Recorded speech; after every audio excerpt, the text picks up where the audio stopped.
And one of the people that we have with us today, Mr. Larry Linton, has been a very active member of our PCAC, our Patient Community Advisory Committee. I'm going to introduce him now, and we'll ask him to say a few words. Larry is an immigration lawyer by trade, having been trained in his native South Africa and then reestablishing himself in Canada following his own immigration. He was diagnosed with Parkinson's in 2012 and found the first 2 years after his diagnosis very challenging. He felt withdrawn from his family and found it easier to deny what he had. But after an existing initial phase of denial, Larry found that some acceptance with his diagnosis. And with that acceptance, he literally got off the couch and reclaimed his life, which has, he says, in many respects become more rewarding, fulfilling, and meaningful than at any time before his diagnosis. He added author and musician to his long list of achievements after his diagnosis, and is currently the chair of Parkinson's Canada's Parkinson's Advisory Council. And as I mentioned, part of ONDRI's Patient and Community Advisory Committee, advocating not just for persons with Parkinson's disease, but across the neurodegenerative and stroke spectrum. By sharing his story, Larry hopes to inspire others to live their most authentic and best lives with Parkinson's and neurodegenerative diseases as well. And we're thrilled to have him here. So thank you, Larry, for joining us. Well, thanks, Dr. Schwartz, for that introduction. I just want to make sure that you can all hear me. Great. The day of my diagnosis 10 years ago was the start of a very dark chapter that saw me withdraw from my family, my friends, my work colleagues, until I was living on the couch, literally.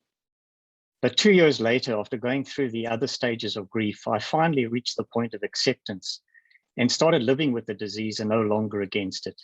I started to reclaim my life, to reinvent myself, and to regenerate a life that was worth living again. I returned to my love for drumming. I started running and reached the professional milestone of partner admission 4 years after my diagnosis. But I've come to realize that it's just as important to look to the future. COVID has forced us all to do the same. Our lives have fundamentally changed over the past 2 years. We live differently, we work differently. And it has made us look into the future too. Before COVID, I used to arrange my follow-up appointments with my specialist in the early mornings when I was on, both physically and mentally.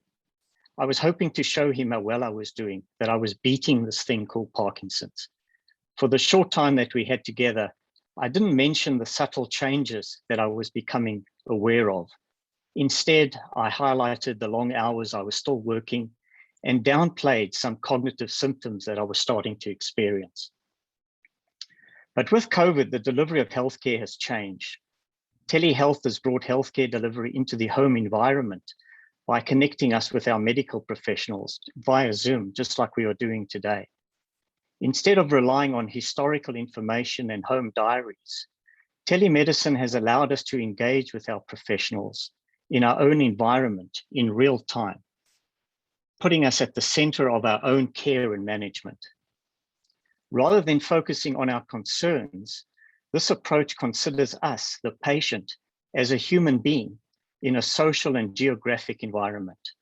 For me, it has essentially invited those in my circle of care into my daily life to see me in a more authentic and genuine state, and has allowed me to be vulnerable in dealing with the progression of the disease.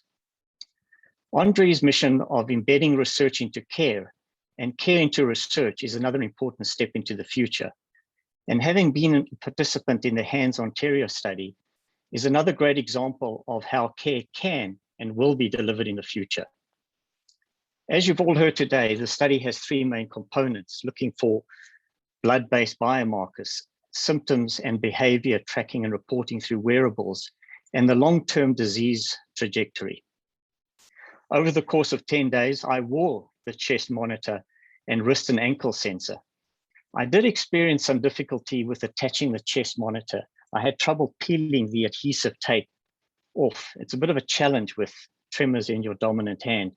So I'd recommend that the adhesive tape maybe be wider. It would be easier to hold onto and strip away. The sensors in combination track my sedentary behavior, my physical activity, my sleep patterns, and nighttime behavior. Unfortunately, I lost the ankle sensor somewhere on a 100-kilometer bike ride, but I promise you I completed the ride, but I couldn't find the sensor. I found the devices generally easy to wear, My one recommendation is to make them all waterproof so that they can be worn continuously throughout the monitoring period.